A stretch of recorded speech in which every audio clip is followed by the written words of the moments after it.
Hello and welcome back to the first What the Falk podcast in, well, absolutely weeks, to be honest. I've been busy, as I always am. Dave's been, cooking something at the pub. Ross has had a baby, obviously not himself. That would be a scientific miracle. And Brad has been waiting to do a podcast. But we thought we'd do one. We thought we'd agree with Brad and with preseason well underway and the new season just sort of 2 weeks away, more or less, by the time you're listening to this, the whole gang's sort of joined to discuss effectively what sort of happened since we've last been on the podcast and have a little bit of a look at the signings, the games, and obviously what's to come. But first and foremost, I'll introduce Ross. Ross, how are you doing? Are you all right? I'm good. Plodding on, watching football at 2 o'clock in the morning, living the dream. You've had a baby, haven't you? Like I say, you haven't. You're not a scientific miracle, but Yes. congrats in order, I think. Cheers, but he just doesn't know the difference between night and day. So it's been ideal for pre-season. But let's just leave it at pre-season, hopefully, and then I might actually come up with something coherent. We did say that Ross is pretty much the only one that's managed to stay awake for the entirety of all of the games. I'm going to be honest. I've watched a bulk of the highlights. Brad, you've watched a bit more than I have, and Dave, don't know what he's watched, but he's not on the show anyway. But Brad, obviously you are here as well. We've just said Dave is not, but Brad, how are you doing? Are you all right? Yeah, not too bad. I'm a bit pissed off, like I've just mentioned here. Run my Sunday league team, and referees just dropped out at 9 o'clock at night, which isn't ideal for a Sunday morning game. So when this goes out, if anyone is a qualified referee in the Northeast, let me know who you are, and I'll save you for future reference. So I'll not use this one again. But on the whole, mate, I'm very good. It's good to be back. Again, I'll echo what you said. Congratulations, Ross. Welcome to fatherhood. You look an absolute clip for mine, but fair play to you. Why we do an audio podcast. I'm the last one to go, so it's just me, the last one to go. There's only the How are the you, host. Graham? I'm all right. I'm not bad. No, actually, I've actually had a minging couple of months, but I'm coming at the other end of it, so I'm not too bad. I think you were talking before about the referees, and we were talking off air, by the way. I'm aware we've gone off the tangent already, but we were talking about referees. And Brad was saying, I kind of just ring up one of my mates and say, do you want, however much money to referee this game? But sometimes that's what championship referees are like, or that's what it seems like. So we are kind of fully back in the swing of Sunderland just by me having that lovely little segue about horrendous referees. I think at the time of speaking, like I said, it's sort of 2 weeks till the first game. Sunderland have had, I think, a total of 4 players signed. We've had a total of 5 preseason games, sorry. So we'll dig through as much as possible. We'll make some predictions and stuff like that. Have a look at the players ahead of the season, because it's been quite a while, essentially, since we last spoke. Hamir obviously hadn't played. Job, I don't think it's signed. Just the fixtures were out, and we just kind of spoke about that. But Ross, you are the one person that's seen every minute of all the preseason games. How have you? I know you can't take much from it, but what sort of stood out for you? Chris Rigg, he's mint. Like, he's 16-year-old and he's just looked brilliant. Attacking wise, I think we've looked very good. Emir has been a focal point which we were crying out for last season. And it just looked, especially in America, it just looked very fucking hot and hard to play football in. So fitness wise, conditioning wise, it was probably perfect. The team's level, I think, got worse by each game if we're being a bit harsh. But at the same time, I think the way America works, they're mid-season, so the sharpness was there, and you could really tell. So that also helped, and it looked like we played every night. We had a training session as well during the day, so it was like a double session. So it basically seems like fitness-wise and condition-wise, being absolutely beasted, and you could tell in like the last 20 minutes of every game, we were getting a bit leggy, and. But overall, I think we've seen some good stuff. I think there's still obvious gaps because when you give one, like we'll have one game, I think it was the last 2 have been given 90 minutes for like a full 11 if there was no injuries. And then that, of course, leaves you with only one striker in him here. So the other time we've had to play Bennett up front, which is not very fair on the lad, to be honest, because he's not a centre forward. And he's looked a bit out of place. And when the goal he took came from on the right wing, which is his position. So yeah, obviously that's been probably the big standout for me, that we need desperately another centre forward or 2 in. and another centre defensive midfielder, because Matete looks better as an 8 going forward, which was shown last night. And then if he doesn't play there, then that relies on having Neil to sit, which he can do, but I don't think it's his best position. He's also good as an 8, and I don't think you can be too expectant on Job to play there, Bellingham or Ekwa, because Ekwa's an enforcer. So we desperately need a experience or good central defensive midfielder and a striker or two. That's glaringly obvious, but I think the rest of the parts look good, and every player we brought in technically and physically looks strong. So from what I've seen so far, but of course preseason means absolutely nothing results wise. So it all depends on how we do against Ipswich. Nah, you're right. I think it's 5-5 with one who scored loads of goals but conceded in every game. The one Pato conceded the other week was hilarious. Touched on defensive midfielder there, and that obviously first thing I was thinking was Corey Evans. Have we got any idea when he's due to be back? Because obviously, if he is, we could maybe risk it, so to speak, if he's back fairly soon. He won't be back in 2023. Well, that's a bit of a pain in the ass. Brad, you brought the bad news. I want to ask you now to bring some good news. It's hard to decipher from essentially because the way the games are being played. I'm not going to lie and say I've watched all 90 minutes. I've watched a good solid portion of the highlights. But it's 5-5. It's a lot of goals. There has been some good stuff there, but essentially, if we'd lost all 5, we'd be saying, well, you can't take much from preseason, so it's all the same. But there has been some positives there. I mean, there's some stuff that looks pretty good. But what have you made of the preseasons? Anyone that's stood out for you? Obviously, Ross mentioned Riggy. Yeah, Riggy for me as well. But I think Hamia's he's fitted straight in. I think the one that went down as an own goal was still him being a striker, which we've seen towards the back end of last season. We didn't really have, or for a large part of last season. He was getting in the right areas. He's always in and around that, in between the 6-yard box up to the penalty spot. He's always around there. He's getting his head on things. He's a big boy, and when he's getting his head on things, a few of them are going in. And if he's not getting to it, he's at least putting defenders under pressure, and they're scoring own goals. So, I mean, I know what you're saying with pre-season.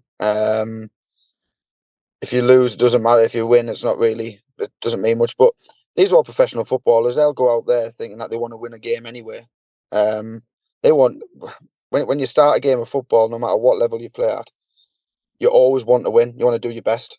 So the lads will take confidence knowing that they're playing against teams, yes, not at the top level in America, but the second tier, and they're in mid-season. I think one of them's pushing towards the top of I think, was it San Antonio? Maybe close to the top of the league.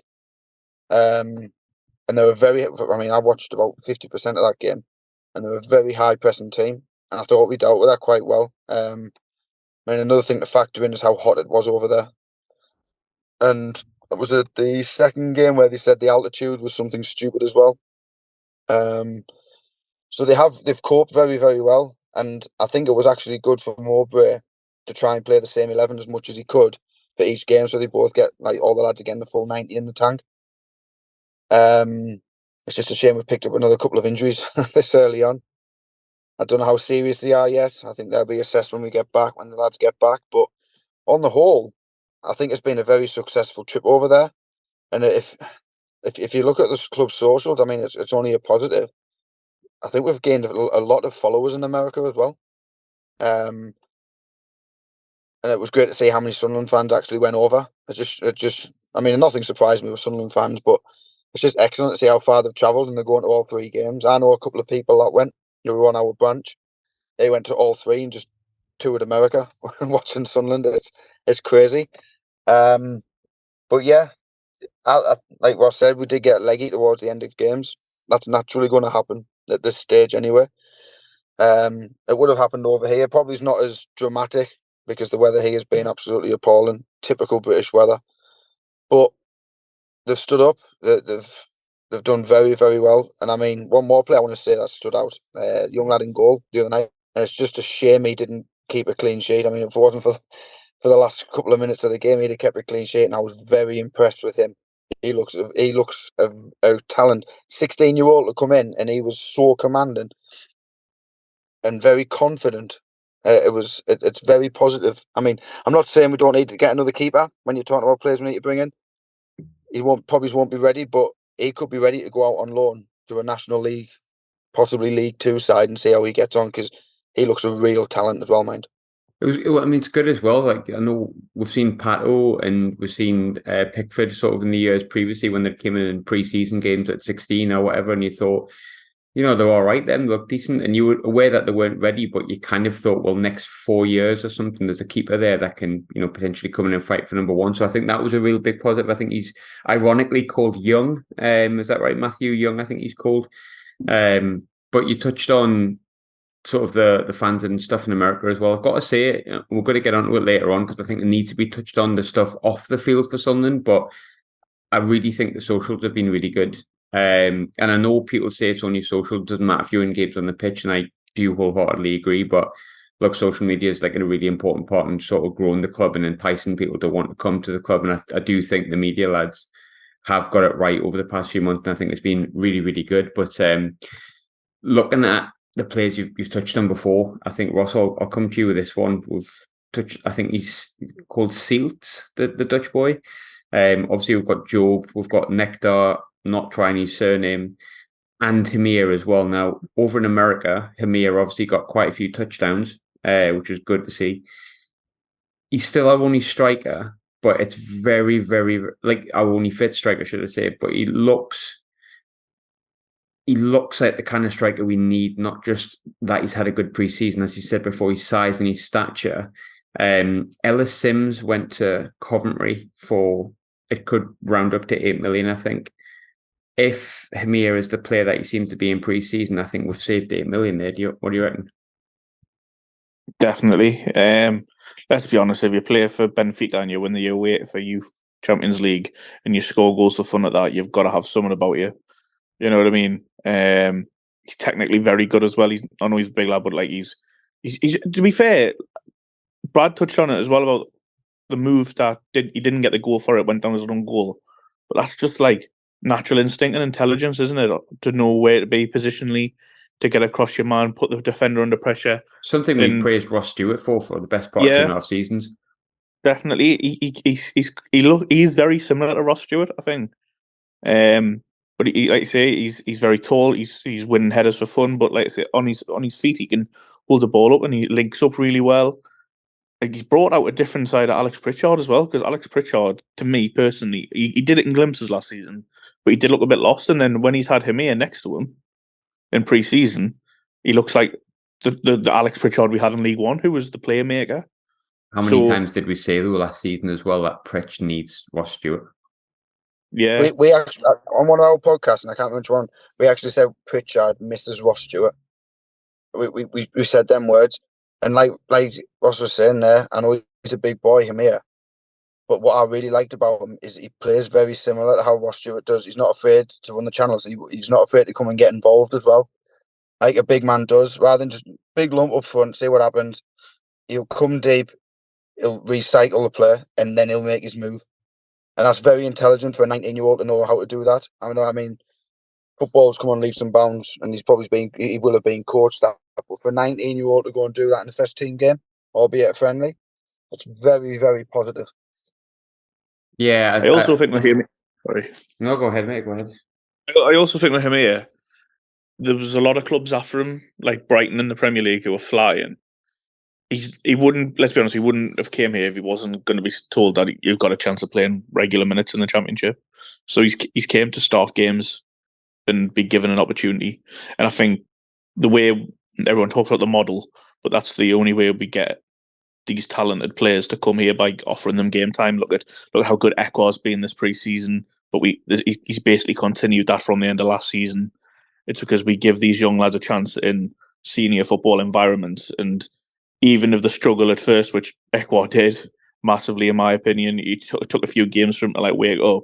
They're going to be given time, and they're going to be told, "Look, you can become a professional footballer here and learn your trade in men's football." And it's a big jump for the lad. You know what I mean? He's a 19-year-old moving in Europe to a club that's not in the elite level. Championship's a brilliant level, but it's not the elite of Benfica. And it's going to be interesting to see how he goes. But so far, so good. You know, he looks apart. Right, obviously, there's the other three boys that have come in. Again, I'm going to go with just Nectar because I don't want to absolutely crucify his name. That's not fair. Sealt, I think is the correct name, and Job obviously is just like Madonna. You just call him by his first name. All young boys, all come with good reputations. Obviously, Job has got a reputation, maybe slightly because of his brother as well, but I think he has got a reputation on his own merit, and obviously he's only 17, so he hasn't really been around the game that long. Seals comes in from PSV. Obviously, I've read a few bits to say that he was never going to get in PSV's first team, but I think it's a bit of a different kettle of fish. He was looked at by Burnley. And Nectar's just came out of nowhere. But the boys obviously looks like the golden boy of Australian football, and there's some really good footballers came out of Australia. I think we touched on it before in the fixtures show, Brad, that, they seemed positive signings, but there's nothing that's in the preseason games that's made us think any different. I think they've all looked relatively solid, although we haven't really been able to see Seals that much because obviously his injury yesterday. Yeah, I think we've seen more of Job than any of the other ones. Seal obviously was nursing an injury, and Triantis was late coming in. But I do like the look of them. They are all big boys, and I think we've said it once. Is it that easy? That's what I've been thinking it is. Oh, wait. I've just gone with that then. Well, if not, I'll call him Nectar. Nectar Triantis, there we go.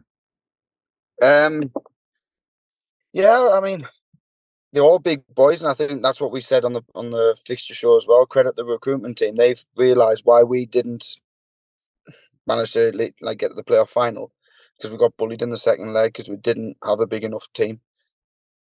Not big enough by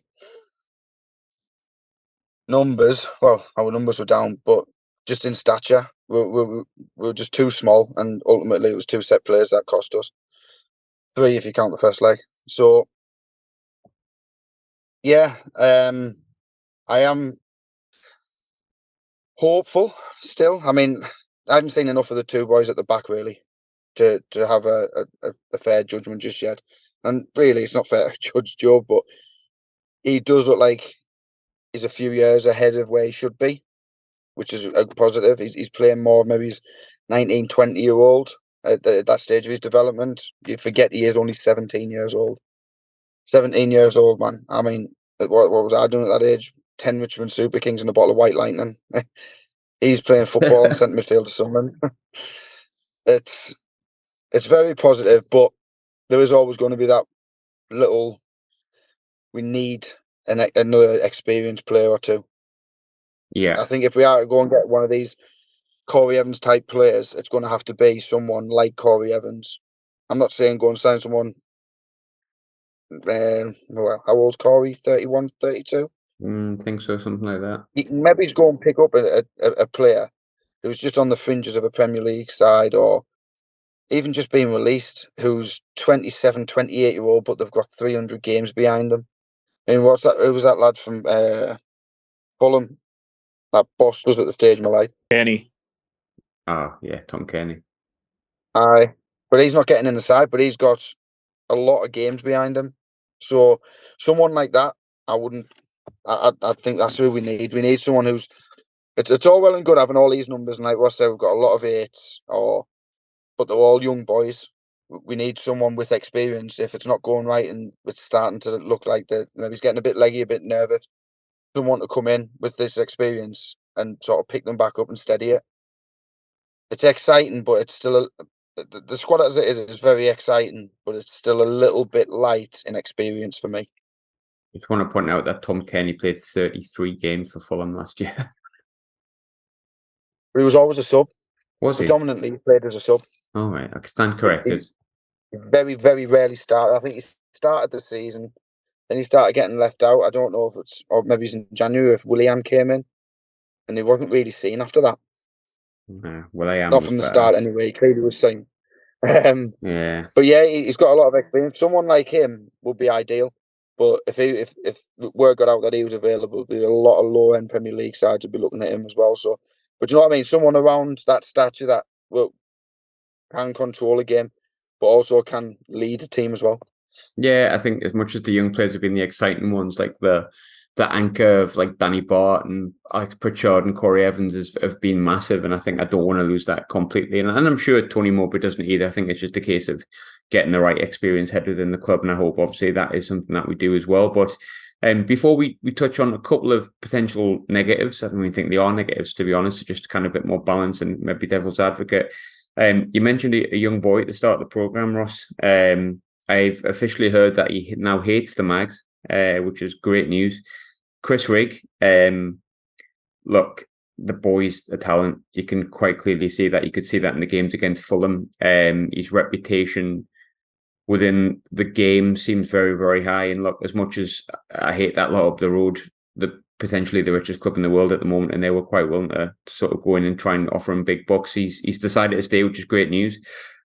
Can he make an impact this season? And I don't just mean can he come off the bench once or twice. I mean, can he get into that team and by the end of the season have made 15, 20 sort of, maybe not starts, but appearances and a couple of goals here and there?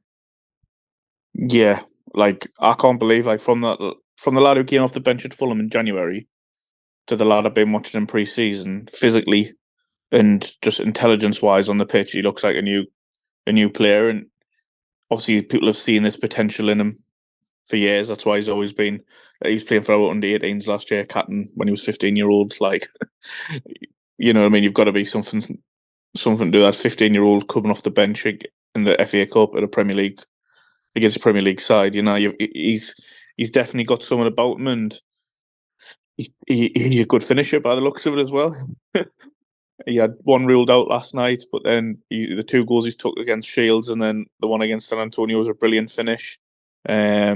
He just looks ready. It's weird. Like, he's 16-year-old and all of a sudden you're like, yeah, put him in, because normally you'd be like, oh, a few sub appearances. But I don't think he'll start the season, but the Crew game, the Carabao Cup game, he'll have, to me, he's a certainty to start that one at least.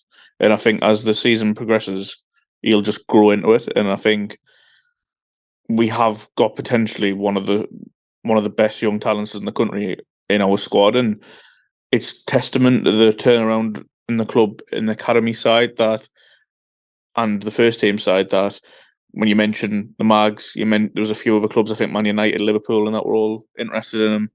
He's seen that he's going to play men's football and get a chance to develop playing in the Championship with us, and compare that to, you look in the one that Ballymumba went to Plymouth today, another one who should be, in my opinion, should be in our squad. You got Joe Hugill, Sam Greenwood, all them players who should have been playing for Sunderland AFC, and they flogged them because they needed the money. Nowadays, we can hold our nerve and say, look, we're going to give you this pathway. And I think he could have got a lot more money somewhere else, but he's picked football, and we're the best football offering. To me, that speaks a lot of volumes about how he's been treated and how good our coaching in the academy is at the minute. I think it's massive, and I thought his interview was excellent. I can't remember which game it was after. I think it was after the first game in America, and he did the interview. Now, I'm going to be honest, I think a few people know I sort of do media for a club, obviously not the same size as Sunderland, but a professional football club nonetheless. And like, you know, a 16, 17-year-old, you don't expect them to be like fully able to have a full-on conversation, because the maturity is that they're 16, 17. Like, they would naturally give very, very safe answers. They'll discuss things in a very, very rigid manner because they don't want to say anything wrong. And that's just the way they are. And obviously, the older they get, you know, the more open they become. The interviews are done, the more they become. But that was his first interview, really. And he sounded like he was just comfortable chatting about footy. I love that you talked about how they asked him, you know, the players that he's playing with and what he can learn from them. And he said, I just need to concentrate on myself. Just about what I do, really. Like, I just need to sort of do what I need to do. And I just thought he just comes across really confident. And I think, you know, a testament to him, his whole family, black and white by the sounds of it. And it would have been quite easy for him to kind of swan off onto the Saudi Arabian club and do what they need to do and take all that money and yada, yada, yada. But like, fair play. Like you say, he's chosen football and he wants to stay here and play men's football. And I honestly think he can. But one thing I wanted to ask you as well, Ross, I'm talking before about how many games can he play this season? How much is it going to benefit him and his progression that he can now name 9 substitutes? Yeah, that is a big thing for the EFL. even just like you say, there's so many different options now you can have, where you can have basically two of each position there, and it also helps that you're not bringing them in the match day squad and then not putting them on the bench and they're just sitting in the stand. It's feels a bit of a shun, even though they're being involved with the warm ups and that they're never going to get on the pitch. So I think it is very good that, and as you mentioned, I think that will be massive for us, because I think last season as well, especially the start, where we didn't have any depth, we were getting absolutely killed by people bringing on 5 subs and we were bringing on 2. So now we're on about having many options we've got. If someone gets tired or gets a knock, then all of a sudden you can put them on, and it is huge. It is huge. So I'm doing as well. I think it would be a great story for the club as well. And because let's be honest, the national media is going to pick it up if he plays if he scores. You know what I mean? In the championship at 16-year-old, it's going to be massive. So I just hope it works out, and I'm really confident from what I've seen. I know it's pre-season, like you say, you don't want to get too carried away, but from what everybody says about him who are inside football, it sounds like we've got something special on our hands, and let's just hope he can reach his full potential in the red and white shirt. Yeah, I think it's no surprise that like a lot of the Champions League clubs and clubs higher up the league, which is unfortunately includes them up the road, were around him like flies and shit. It's because he's a good player, and because it's a player you can probably get cheaper at this age than you can do when he's 21 and he's already a bona fide like superstar potentially. If so says he's potential, so I'm delighted he's committed to us. I hope it continues to be with, but even if we get a good couple of years out of the kid and he flourishes this year, a la like a Bellingham did at like Birmingham, then fair enough. I think I'll take that. But there's a couple of things here, Brad. Obviously, there has been some outgoings, not many, but there's been chat around outgoings. So I think if I remember correctly, you've got Alex Bass has gone out on loan. Bailey Wright's obviously gone. Jack Clark's had links all summer, but that sort of died down recently. Lee Hadji's been linked to Qatar. Danny Bart has been linked due to family issues. I want to move back to his family, sorry, not family issues. With Blackburn, which has also died down a bit. So it's not been quiet on outgoings. What have you made of that transfer talk surrounding the players that have gone out with the club and also the players that have actually left the club, Brad? Yeah, I mean, I said on the last one, I don't think Jack Clark will go anywhere. But I think since we last spoke, and it's only been recent, I think haven't Burnley signed someone else anywhere? Someone mentioned that apparently they've pulled out of it because they've signed like 2 wingers. Great signing announcement videos. They did one with the Teletubbies and they did one with Bootland 99. That's how I remember it. I can't remember the lads' names, but apparently they are not looking at Jack Clark because of that. So yeah, I think it has been positive from a club's point of view because they're standing firm, saying right, we've got a price in our mind what this player's worth, and if you're coming in too low, we ain't willing to negotiate anything. So it's credit to them. They've basically stand on the ground. When years gone by, we'd have probably just seen the first offer accepted and away you go, mate. And another thing, it's like the club didn't say they were going to come out and say they were going. No, Danny Bart's not going anywhere. It was always going. Remember, the discussions were probably there, but it's also a positive in the long run that if we're trying to recruit these type of player and like at 28, 29-year-old or whatever, and say get a couple of years out of us, but if someone comes in and offers you a good deal, we're not going to stand in your way. Bailey White still had another year left. Danny Bart's got a year left. So it's not worrying me too much. I mean, Bart won't go to Blackburn. The owners don't even want to be there, so I don't know why anyone else really wants to be. Bailey Wright, I loved him, great servant of the club. But for how quick our progression's going, he wasn't going to play, was he? So it suited all parties, and he went and made his debut for his new team, got sent off in the first half, bless him. I saw that in like 20 minutes or something, I wonder, for a professional foul. Yeah, must be a good pace over there. So yeah, I mean, we haven't really. Alex Bass, look, he's not going to get in ahead of Anthony Patterson. He's 26, 27-year-old, and he wants to go and play regularly. So that's fine. It doesn't bother me. But we do need someone in backup. Like I said, Young had a good game the other night, but something happens to Patterson, God forbid, you can't expect a 16-year-old to come in and start playing in front of 40,000 people like that. We need someone who's ready to step in. Safe pair of hands. Nick Colgan. No, too Silent. niche. Too niche for Yeah.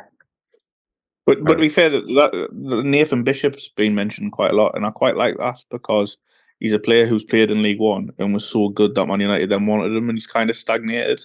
And it feels like a very Sunderland signing in the new model and under the new regime, where it's a player who had all his potential. He's just been stacked up at Man United under 23s, and he's not going to come in here to start, but he's someone who's got potential to then push Anthony Patterson, and he's young and he's going to learn. So it's better than Bass, who, to be fair, out of all the recruitment, Bass is probably one of the signings you think, what the fuck was all that about? Like Jermaine Defoe. Yeah, but at least Defoe, he'd been there, done it. Bass had never done it. Yeah. It was very weird. Alex Bass, none of it ever made sense. In this era, though, Alex Bass has scored more goals for Sunderland than Jermaine Defoe did. Under 23s don't count. I'm not having that. Yes, they do. They do against that lot, Ross. I said that. That was one of my goals of the season last season. Remember? But yeah, I'm relatively comfortable at the minute, and I think what they have done is they've sort of learned lessons. They're not going to let players go without knowing we've got some.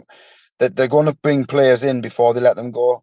Years gone by, Bailey White would have been out the door before we brought a single player back in, and would have left us short. So I'm convinced that they're not going to do that. So if Danny Bart was to go, and look, there will be other clubs sniffing around him if they know that they can get a 2-year deal out of him. But I'm confident the only way he'll go is we'll have someone else already coming in to replace him. Because Mowbray's, he's not. When he first came to us, he was playing with a back three. He didn't want to change anything, and he's changed it now and again. Went to a back three, and at Blackburn he played with a back three or back five, however you want to put it. So I think he wants to be stacked with at least 5 minimum centre halves, and not just having the one saying, "Oh well, Gooch can play there, Hume can play there." He wants out and out centre halves there. So none of these players are going to go without having the players ready to replace them already in the door. And that's what's confident. But it's going to be interesting over the next couple of weeks because the big teams are going to start making their moves now. They're all starting to come back from their pre-season camps. They've seen what they would need to see from the players who are on the fringes. Like Ahmad, for example, I don't know what's going to happen with him. I've still got a 10% hope that he's going to come to us. That until he signs to someone else, there's still always going to be that hope. But all these teams are now going to have seen their full squads. They're going to start making the moves, knowing where they need to strengthen, and then that will start to filter down. And we might bring in another gem like Ahmad from a big club because they've already signed a 60-70 million pound player, which means their young lad who will be good in a few years needs to go and get minutes, and that's where teams like ourselves will come in, and we're in a really good position as a selling point with Ahmad, especially last season. Look what we can do. So yeah, it'll be interesting the next couple of weeks, but at the minute, how we're currently standing, I think the club have been very, very good in what business they've carried out. The one thing I would say that you were really spot on though is you look at our businesses other than Job. I could be wrong, but it's all been in the foreign market, hasn't it? Aye. So I feel like you are right about the domestic scene with transfers. We're going to get what filters down who's going to come to Championship from the top level, in my opinion. I think that's how it's going to work. Or it's going to come to a point where people who are going to get desperate, that happens. When we're discussing, obviously, incomes and outgoings, Ross, we've gone on about it so much as a fan base and on this podcast an awful lot, but we've talked up Hamir and how he looks like a direct replacement for Ross Stewart in terms of like his ability and the way he plays. It doesn't seem like Ross Stewart's contract is getting in any way, shape, size, or form sorted. It seems like there's nothing really happening with that. Obviously, there's been links to, I think, Stoke, Luton. I want to say someone else. I can't quite remember who. We've gone over it for a long time, Ross, but where we're at with Ross Stewart's contract as a fan base? Do you think, like, what do you think we should do with that? I think that it's a total limbo on both sides. So the club's obviously saying now that he's had 2 serious injuries and he might not be the same. But then Ross Stewart's also looking at it thinking, well, I might get a better deal somewhere else. So I think until I don't think he'll go in the summer, and if he does go, it'll be because a daft bid's being put in that where we think it's value for what we're going to get, with a 1-year deal left. And until then, he's not going to kick the ball till about October by the looks of it. So it's going to be. I think if he stays, it'll be a contract signing in January where he's proved to us he's going to play and he's bit the bullet. Or I think he'll just go. If a daft offer comes in, we can reinvest it in getting another 2 strikers in, because we look like we're going to spend money by the looks of it. All the links we get, there's been like 4 or 5 million euros mentioned in quite a few things, which is it's a bit more than what we were paying last season. So it makes you think, is money going to come in that way? But again, it's all relative. But I think until he's back playing football, it's just limbo, isn't it? I was going to say, Ross, we are getting more money because Sky's giving us money by changing the Southampton game to fucking 12 o'clock on a Saturday. My opinion on the Ross Stewart saga, slightly altered, but I would love to keep him. But something around the 7-8 million mark, I'd be very tempted just to say, right, let's just end the saga now and let's reinvest it, because the longer this drags on, it's just not looking. I'm getting less and less confident that his head's in it. I think it will be. I just think, I don't know, I feel quite sad about the entire situation. Like you said, he's played really well. I love him. He's my favourite player, like even at the age of almost 40, but because you can still have favourite players when you're 40, don't worry. I hear you Amad Diallo fans. But like, I think it's just sad. Like for me, it should have been something that was tied up a long time ago, and the injuries have made it just more complicated now. But I think we've done it to death. I just wanted to kind of raise it whilst I was here. But final, maybe most negative thing, Ross, I'm going to come to you with it. It can't really be ignored that we're 2 weeks away from the beginning of the season. No one really understands what's going on with the digital season tickets. The website broke the day that the away kit was launched. There's a few things that have been mentioned quite a bit off field. How concerned are you about the off-field stuff? Or are you the kind of person that just says, look, if we win games, I couldn't care less whether the pink away shirts for sale? It's a fucking shambles. There's no way around it. I always like to give the club benefit of the doubt and see how praise them to the hill and what they've done in the academy side, on the football side, but commercially and customer relation wise, it's still League One level. It's still shit. And if we're wanting to grow on the field, we need to grow off it. And I think it's got to come to a point where the hierarchy they've got to make substantial changes. We can't go on like this. We're missing out on commercial revenue, which is huge. We have financial fair play being mentioned left, right, and centre. You've got so many people want to buy the shirts. So many people want to wear the shirts on a match day around the town. You know, going like Father's Day. There was so much opportunity to get it out early. You know, make loads of money. It's holiday season. Everybody takes a shirt on a holiday. It's just basic economics that we're missing out on, and the season ticket thing. It's just that it's the cross wires, like communication's different every time, and I feel so sorry for Chris Waters, because fucking hell, what a job he's got. He's a one-man band, and he tries his best, but there's only so much one man can do. I think we've invested in the academy, we've invested in the team. It's time we properly invested in our infrastructure commercially and customer facing wise before we lose revenue and we lose fans. And to me, I don't think it's good enough, but I don't know how you feel about it, Brad. Exactly the same, mate. I mean, I went away for a week in Flamingo Land with the missus and the kids. Our second day there was Father's Day, like you're saying. That was like the week following that. And I shit you not, every day I must have seen about 30 mag shirts, like families wearing them. And then, like you said there, there's kids now, 6 weeks holidays. They all going away on holiday. Young ones want, and even older people want to wear the kits, want to wear the shirts. And you know what I mean? It is an absolute disgrace. how it's been run. And you said it's like League One standard. Well, no, I disagree. It's even worse. I mean, there are teams in the National League North, with fully functioning club shops, and they're fully stocked. I mean, it's comparable, but because we'll have 50-odd thousand people trying to get shirts, they might have a couple of thousand. But it's not hard to put an order of shirts in, get it all sorted before the end of last season, announce the kit a couple of weeks after the season ends, get it released mid-June, because how much is it? 50 quid for an adult shirt and 30 quid for a kid's one. And you've got 30-odd thousand people who are going to go out and buy them in that time before the season starts. That's money into the club's own pocket to reinvest it into the club. We are begging them to say, right, let's give you our money, please. And then they just, middle of summer, they start putting the flipping advertisement that they're selling body warmers and big jackets. And I'm like, come on, that's the only thing you can buy in the club shop at the minute. It is an absolute shambles all over the place. They won't be getting my money for a shirt. I'll get mine elsewhere if I need to. That's how I feel on it. And the digital side, I listened to Nick Barnes's podcast the other day when he was at the little fans meeting that they had, and explain it all.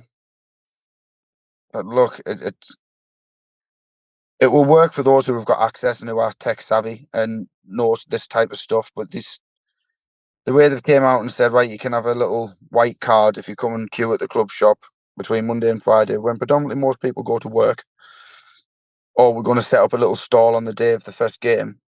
It's not filling people full of confidence. And then they've started saying they're going to, I think they're trying it on Tuesday with an open training session. Then it's going to be the game next Saturday at home. And then from Monday onwards, they're going to start releasing the tickets in batches so everyone will receive them. How many times in the past, and I know this is not just with this current regime, it was the previous ones, but it's still the same club, have people got the first game of the season and they haven't got a card, and the queue is out the door trying to get in to watch the team that they've paid £400 a season ticket that we've gave them the money. It's not like if you went to any other business in the world, right, and I don't know, a car dealership, right, I want to buy your car, yeah, but we're not showing you what kind of car you're going to get, or right, give us the money and we're not going to tell you when you're going to get it. And you know what I mean? You just say, fucking, I'm taking my business elsewhere.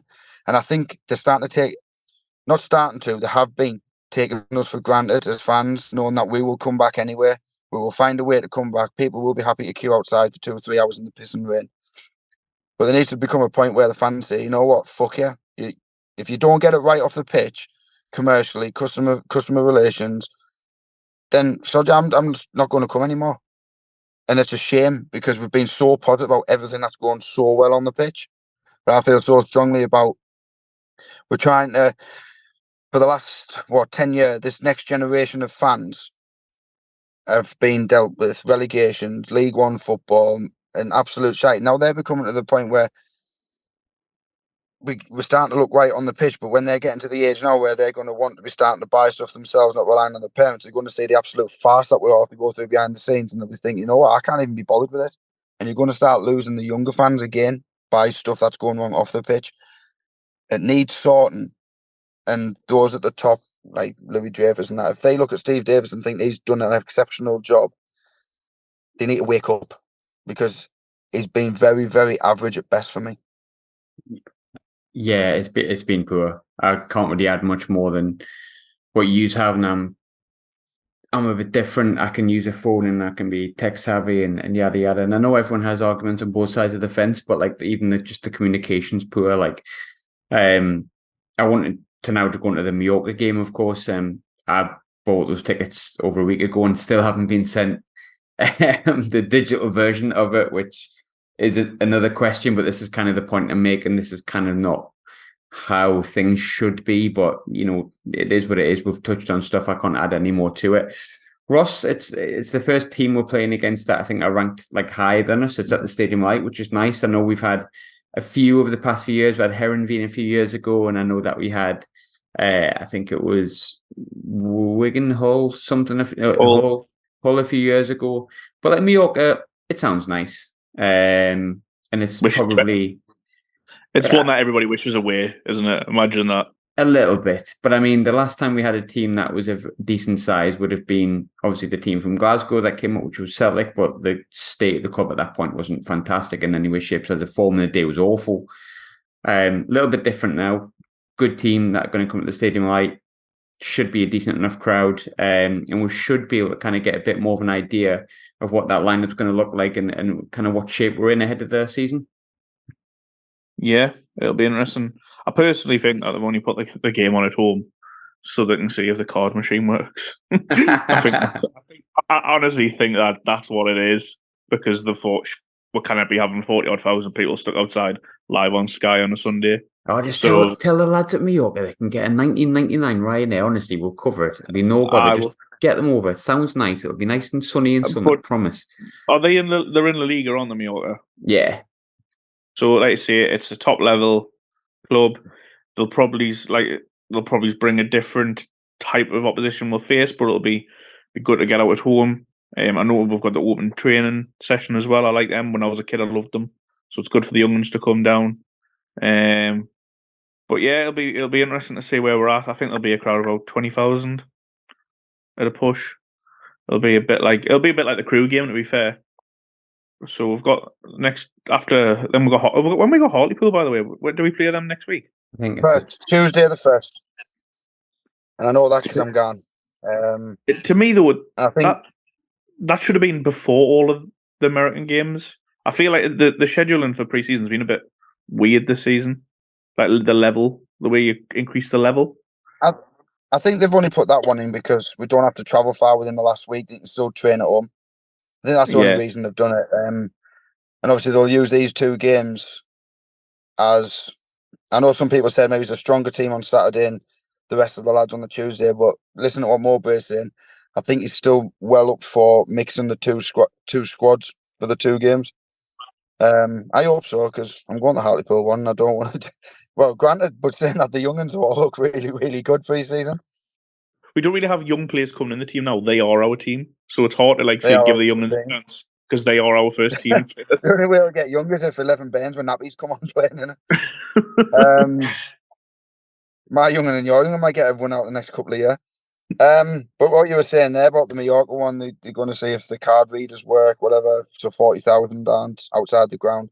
I wouldn't be surprised if they say something like, with it being a late kick-off, that the turnstiles are going to open for 1 o'clock. Why don't you come and experience the new card machines nice and early, and we'll give you 50 pence off another pint of Carlin?